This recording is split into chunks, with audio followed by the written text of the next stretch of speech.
ধর্ম মন্ত্রণালয়ের মধ্যে একজন আলেমকে বসানো হয়েছে, মাশাআল্লাহ, খুশির বিষয়, বিজ্ঞ আলেম, কোরআন সুন্নাহর আলেম।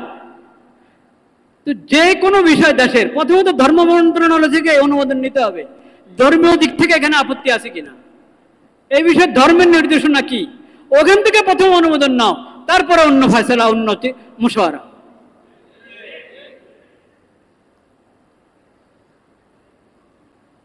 লজ্জা মরে যাওয়া উচিত বাংলাদেশিদের, যে তাদের কাছে কোরআন হাদিস থাকতে, নবীজির সিরাত থাকতে, তাদেরকে মানবতা শিখাতে আসতে পশ্চিম দেশ থেকে।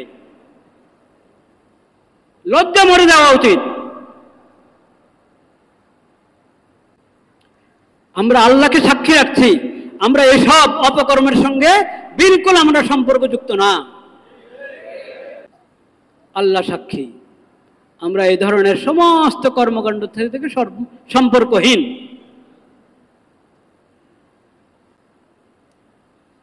লা ইলাহা ইল্লাল্লাহ, লা ইলাহা ইল্লাল্লাহ, লা ইলাহা ইল্লাল্লাহ, লা ইলাহা ইল্লাল্লাহ,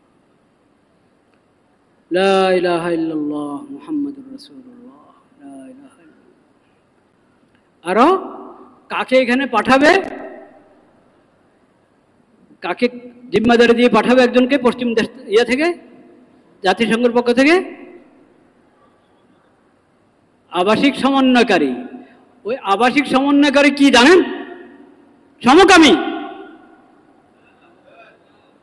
বলেন নাউযুবিল্লাহ।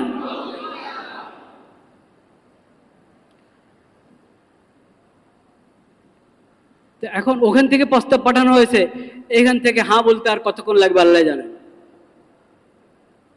যদি বিবেক থাকে, যদি বর্তমান সরকার ভালোই তো করছিল, অনেক কাজ তো ভালোই করছিল, সুন্দর করছিল, এই শেষ সময় যদি নিজের ইজ্জত রেখে যেতে চায়, তাহলে তাদেরকে এই দপ্তর এর ফয়সালা উদ্রোহ করতে হবে, এবং এই ধরনের এই বিকৃত মস্তিষ্ক লোকদেরকে, বেহায়া বেলাদা লোকদেরকে এই দেশে আসার অনুমতি দেওয়া থেকে বিরত থাকতে হবে।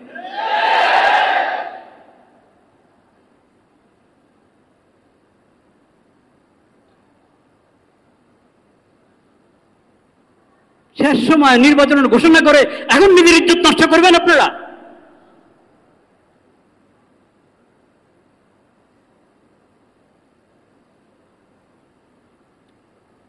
এসব হারাম কাজ অন্তর্বর্তীকালীন সরকার করুক তাও হারাম, নির্বাচিত সরকার করুক তাও হারাম,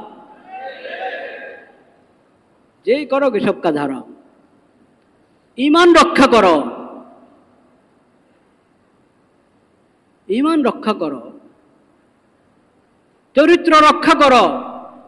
ঈমান বিনষ্টকারী, চরিত্র বিনষ্টকারী, আখলাক বিনষ্টকারী কোনো কিছুর অনুমোদন এই দেশে চলতে পারে না।